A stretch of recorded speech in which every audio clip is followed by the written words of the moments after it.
Salam Bapak Ibu yang dikasihi oleh Tuhan. Jumpa lagi bersama dengan saya, Pendeta Ucia. Dan dari tempat ini saya ingin menyampaikan kepada Bapak Ibu saudara-saudara semua yang menyaksikan khotbah ini dari rumah, selamat memperingati hari kenaikan Tuhan kita Yesus Kristus ke surga. Peristiwa kenaikan Yesus ke surga harus kita akui bahwa tidaklah semeriah diperingati seperti peristiwa kelahirannya di bumi, yaitu hari raya Natal. Tidak juga semeriah ketika memperingati hari kematiannya lewat Jumat Agung, dan tidak juga semeriah peristiwa Paskah atau kebangkitannya.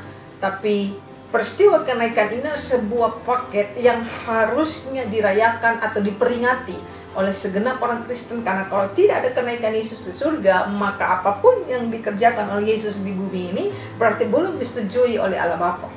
Karena ada 5 peristiwa besar yang dikerjakan oleh Yesus yang tadi saya sudah sampaikan, kelahirannya, kematiannya, kebangkitannya, dan hari ini kenaikannya ke surga. Dan ada satu peristiwa lagi yang kita sebagai orang percaya yakini dan harapkan itu terjadi, adalah kedatangan Yesus yang kedua kalinya untuk menjemput Anda dan saya dan bersama-sama dengan Dia juga di surga. Kita mencatat bahkan dari keempat Injil, hanya 2 Injil yang menyatakan atau menjelaskan atau menceritakan peristiwa kenaikan Yesus ke surga. Injil Matius dan Yohanes tidak menjelaskannya. Yang menuliskan hanya Lukas dan Markus. Bahkan Markus pun hanya menjelaskan dengan 1 buah ayat saja dalam Markus pasal yang ke-16 ayat yang ke-19. Lalu apakah dengan tidak dijelaskannya peristiwa kenaikan Yesus ke surga oleh keempat Injil ini kemudian membuat peristiwa ini menjadi kurang penting dalam kekristenan? Saya katakan bahwa tidak. Karena peristiwa kenaikannya ke surga justru adalah sebuah momen untuk dimana ketika Yesus naik ke surga, Injil harus diberitakan ke seluruh bangsa. Dan peristiwa kenaikan Yesus ke surga, kita akan sama-sama saksikan, kita akan sama-sama dengarkan kebenaran firman Tuhan ini. Betapa pentingnya peristiwa ini harus kita peringati menjadi rangkaian dari peristiwa keberadaan Yesus selama Dia ada di bumi. Dan ini menjadi suatu keyakinan dalam kekristenan yang harusnya kita terus imani sampai dengan hari ini. Lukas menjelaskan peristiwa kenaikan Yesus ke surga dalam 2 buku yang ditulis olehnya. Lukas menuliskan 2 kitab, yaitu Injil Lukas dan juga Kisah Para Rasul yang merupakan menjadi kitab sejarah di dalam Perjanjian Baru. Nah, Lukaslah penulis kedua kitab tersebut, sehingga kita akan lihat peristiwa kenaikan ini dari sudut pandang Lukas ketika dia menuliskan tentang peristiwa kenaikan Kristus ke surga melalui sebuah bukit di Israel yang namanya Bukit Zaitun. Untuk itu, mari buka bersama dengan saya di dalam Lukas pasalnya yang ke-24 ayat yang ke-50 sampai dengan ayat yang ke-52. Kenaikan Yesus perikopnya. Lalu Yesus membawa mereka keluar kota sampai dekat Betania. Di situ ia mengangkat tangannya dan memberkati mereka. Dan ketika ia sedang memberkati mereka, ia berpisah dari mereka dan terangkat ke surga. Mereka sujud menyembah kepadanya, lalu mereka pulang ke Yerusalem dengan sangat bersukacita. Peristiwa kenaikan ini juga dituliskan oleh Lukas dalam Kisah Para Rasul pasal yang pertama ayat 9 sampai dengan yang ke-14. Dan kita tidak akan baca, kalau Bapak Ibu punya waktu silakan baca ayat ini di rumah. Tapi saya ingin rangkumkan ayat kedua ayat ini, Lukas pasal yang ke-24 tadi dengan Kisah Rasul pasal 1 ayat 9 sampai 14, sehingga akan ada rangkaian peristiwa yang saling melengkapi satu dengan yang lainnya. Jadi rangkuman dari kitab Lukas pasal yang ke-24 dan Kisah Rasul pasal 1 ayat 9 sampai 14 ini adalah begini, bahwa yang pertama, Yesus mengajak para murid ke sebuah daerah desa kecil namanya Betania. Dan ketika berada di Betania, yang kedua, Yesus menugaskan para murid untuk menjadi saksinya sampai ke ujung bumi.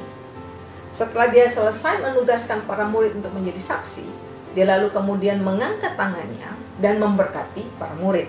Ketika dia sedang memberkati para murid, dia perlahan-lahan mulai terangkat dari bumi. Lalu kemudian awan menutupinya dan para murid menyaksikan akan kenaikannya itu, peristiwa kenaikan.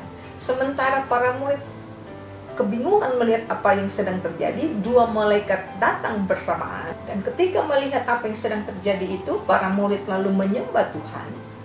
Dan sesudah mereka menyembah Tuhan, mereka kembali ke Yerusalem dengan hati yang penuh sukacita.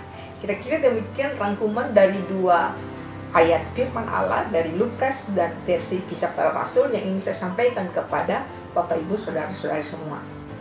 Saya berusaha untuk menjelaskan peristiwa kenaikan ini sedemikian rupa karena Lukas menjelaskannya juga dengan sedemikian detail. Mengapa demikian? Karena banyak para teolog yang tidak mempercayai akan peristiwa kenaikan Yesus. Banyak yang meragukan peristiwa ini. Walaupun mereka mengimani bahwa Yesus itu datang ke bumi, tapi mereka meragukan bahwa Yesus naik ke surga yang kita peringati harinya hari ini. Ya, ini saya sampaikan kepada Bapak Ibu, peristiwa kenaikan Yesus tidak jauh berbeda dengan peristiwa kebangkitannya. Jika Anda mempercayai kebangkitannya, maka peristiwa naiknya ke surga itu bukan juga sebuah peristiwa yang mustahil. Sehingga ingin saya sampaikan bahwa justru dengan kenaikannya memberikan kekuatan atau memberikan peneguhan iman percaya kita bahwa Yesus yang kita sembah adalah bukan Yesus Tuhan abal-abal. Yesus yang kita sembah adalah bukan Tuhan yang sembarangan. Yesus yang kita sembah adalah benar-benar Yesus, benar-benar Tuhan, benar-benar juru selamat yang memang datang dari surga ke bumi ini menjadi sama dengan Anda dan saya, lalu kemudian dia harus kembali ke rumahnya di surga. Inilah yang ingin kita pelajari bersama, mengapa kenaikan Kristus itu sangat penting untuk diperingati, untuk kita terus renungkan, untuk terus kita ingat peristiwa ini dengan mencondongkan mata iman kita kepada Yesus yang hari ini ada di surga. Mengapa Yesus harus naik ke surga? Sementara keberadaannya di bumi, menurut para teolog menyatakan bahwa lebih penting daripada 10.000 rasul sekalipun memberitakan tentang Injil di bumi ini. Ini yang disampaikan bahwa yang pertama Yesus kembali ke surga karena dia harus kembali kepada Bapa. Dalam Yohanes pasal yang ke-16 ayat yang ke-28 dia disampaikan kepada para murid. Yesus menyampaikan kepada para murid begini bahwa dia datang dari Bapa. Yesus berkata, aku datang dari Bapa untuk bumi, untuk dunia. Dan saatnya akan tiba aku akan meninggalkan dunia ini dan kembali kepada Bapa.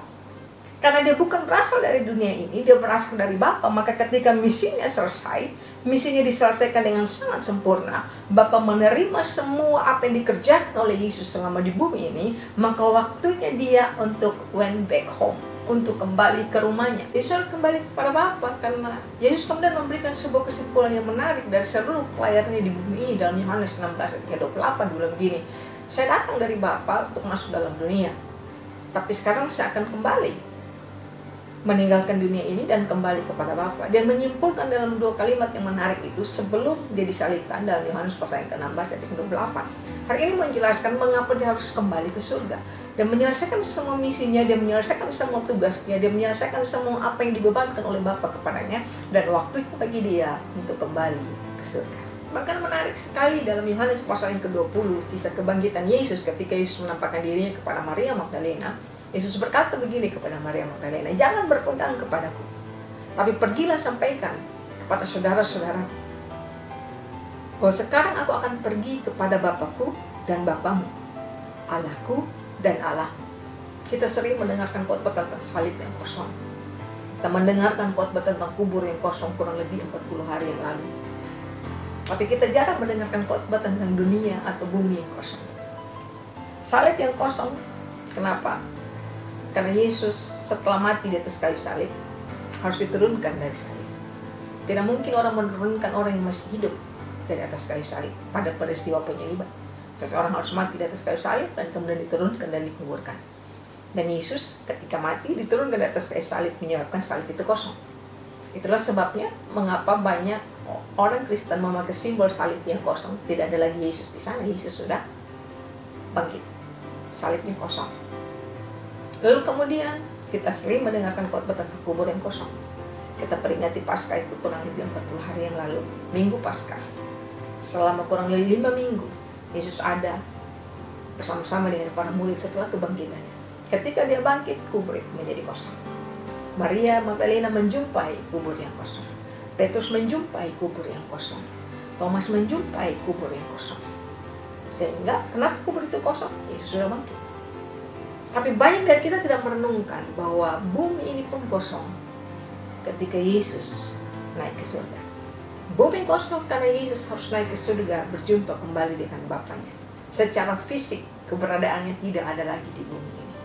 Inilah berita yang mencengangkan itu bahwa salib yang kosong menyatakan bahwa Yesus telah mati.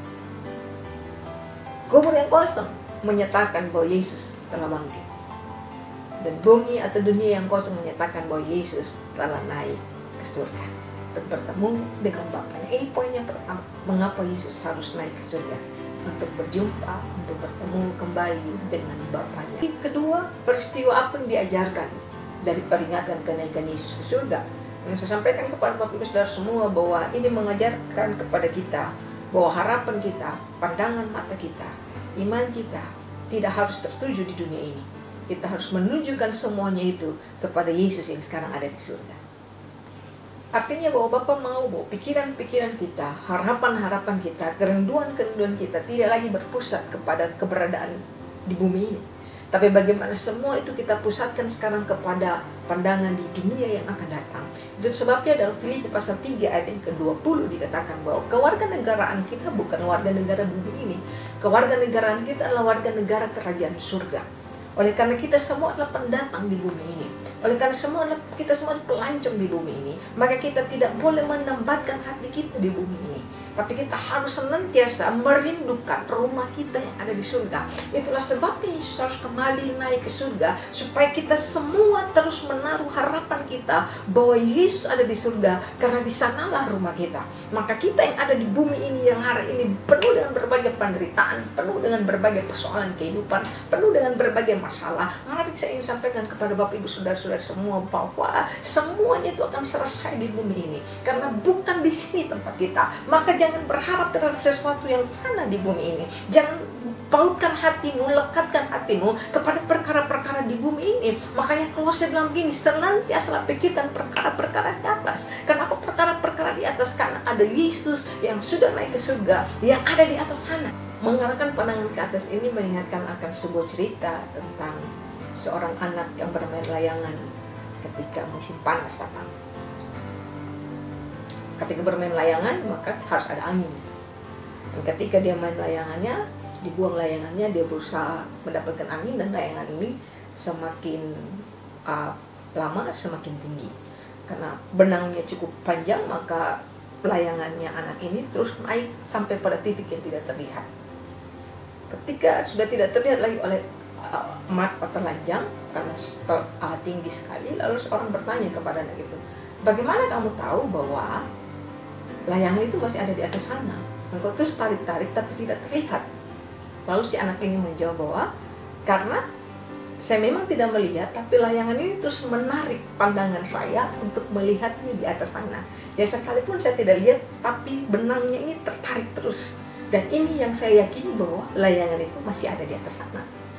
Jawaban anak ini menarik, dan ini juga yang menjadi perhatian kita bahwa ketika Yesus naik ke surga, Yesus menarik perhatian kita untuk terus mengarahkan perhatian kita di atas sana. Bahwa Yesus terus menarik hati kita. Yesus terus berusaha untuk mempengaruhi hati kita dengan kenaikannya ke surga, bahwa ayo mari pandang saya yang ada di surga ini. Jangan fokuskan pikiranmu kepada perkara-perkara di bumi ini. Jangan fokuskan hatimu kepada perkara-perkara di bumi ini. Kita mungkin saat ini tidak melihatnya dengan mata kepala kita. Kita tidak mungkin tidak lagi melihat keberadaannya secara fisik di bumi ini. Bisa yakini bahwa kita merasakan tarikan di hati kita. Kita merasakan bagaimana Yesus mempengaruhi hati kita untuk terus mengarahkan pandangan mata kita, fokus kita kepada surga, fokus kita kepada rumah yang kekal itu, karena di sana Yesus ada dan sedang menantikan kita untuk bersama-sama dengan Dia. Yang ketiga tentang pentingnya kenaikan Yesus ke surga adalah bahwa ketika ada di surga bukan berarti Yesus berdiri tidak bikin apa-apa. Yesus hanya duduk dan tidak melakukan apa-apa selama di surga. Dalam Yohanes 14 dikatakan bahwa aku pergi ke situ untuk menyiapkan tempat bagimu. Tapi bukan itu yang saya sampaikan kepada Bapak Ibu. Artinya bahwa Yesus ada kerjaannya di surga, bukan duduk tenang-tenang menunggu kita pulang semua ke surga, bukan. Tapi ada satu peristiwa yang menarik yang dicatat Alkitab bahwa mengapa peristiwa kenaikan Yesus ke surga ini menjadi penting. Karena Alkitab mencatat bahwa Yesus pergi ke surga untuk menjadi pengantara bagi kita. Dikatakan dalam Roma 8 ayat 34 bahwa Yesus mengerjakan sebuah agenda yang penting di surga. Terjemahan bahasa Indonesia menyatakan Kristus Yesus yang telah mati, bahkan lebih lagi yang telah bangkit, yang juga duduk di sebelah kanan Allah, yang malah menjadi pembela bagi kita. Nah, kata pembela itu dia memakai dalam versi King James Version memakai kata intercession. Kata menjadi pembela dalam Roma 8 ayat yang ke-34 tadi dari kata Yunani entugano. Nah, entugano ini punya pengertian mendoakan dan juga menjadi pendoa syafaat atau bersyafaat atau untuk berurusan dengan orang lain. Nah, itu kata entugano. Sehingga penting sekali Yesus naik ke surga, karena dia bukan untuk duduk santai di surga sana, Bapak Ibu Saudara-saudari sekalian. Bukan dia menikmati kemenangannya ketika dia berada di surga dengan duduk manis, tidak bikin apa-apa. Tapi justru dia ada di surga dengan sebuah agenda besar, bahwa dia bersyafaat bagi Anda dan saya. Bukan hanya bersyafaat, dia menjadi pembela bagi Anda dan saya. Bukan hanya menjadi pembela, kata pembela ini seperti pengacara. Jadi ketika Anda dan saya dituduh oleh iblis karena kesalahan-kesalahan yang kita buat, yang membela kita di hadapan Bapa adalah Yesus. Itu pekerjaannya dalam Roma 8 ayat 34. Bahwa dia sudah menyelesaikan semuanya, dia sudah bayar semuanya lunas. Itu menjadi pembela. Tapi di sisi lain dia juga menjadi pendoa syafaat, dari kata entugano tadi, intercessor, berdoa syafaat, mendoakan Anda dan saya dari surga. Bayangkan, inilah kenapa yang menjadi persoalan bagi kita orang percaya, bahwa kita tidak minta para kudus yang ada di tempat yang lain untuk berdoa bagi kita. Kita tidak minta orang-orang yang sudah meninggal untuk berdoa bagi kita, tidak. Karena yang melakukannya bagi Anda dan saya adalah Yesus Kristus, Allah kita, Tuhan kita yang sudah mati, bangkit, dan naik ke surga, yang hari ini kita peringati peristiwa itu. Dialah Allah yang bersyafaat bagi Anda dan saya. Dia yang mendoakan Anda dan saya. Jadi bukan hanya kita yang berdoa kepada Tuhan saja, tapi Tuhan pun mendoakan Anda dan saya, bersyafaat bagi Anda dan saya, bersyafaat agar Anda terus hidup dalam kekudusan, bersyafaat agar Anda terus hidup dalam iman percaya yang teguh, bersyafaat agar Anda terus menjadi orang percaya yang setia sampai akhirnya. Itu harapannya. Jadi mari Bapak Ibu yang dikasihi, saudara-saudari yang dikasihi oleh Tuhan, di mana saja mendengarkan kebenaran firman Tuhan ini, jangan minta kita punya nenek moyang doakan kita. Jangan pergi ke kuburan dan minta supaya dia mengabulkan apa yang kita. Jangan berdoa di kuburan. Orang Kristen di mana saja Anda berada. Karena Yesus sudah melakukan itu bagi semua dan sedang mengerjakan bagian itu terus bagi engkau dan saya. Dia menjadi pembela, dia menjadi pengacara, dia menjadi pendoa syafaat yang menyampaikan doa-doanya, harapan-harapannya bagi Anda dan saya. Itu yang Yesus sedang kerjakan. Untuk itu Bapak Ibu yang dikasihi oleh Tuhan, mari, peristiwa kenaikan ini penting sekali untuk kita terus ingati dalam kehidupan kita, bahwa Yesus harus kembali kepada Bapanya di surga untuk melaporkan bahwa dia sudah menyelesaikan semuanya dengan baik, dan dia disambut dengan penuh sukacita di surga sana.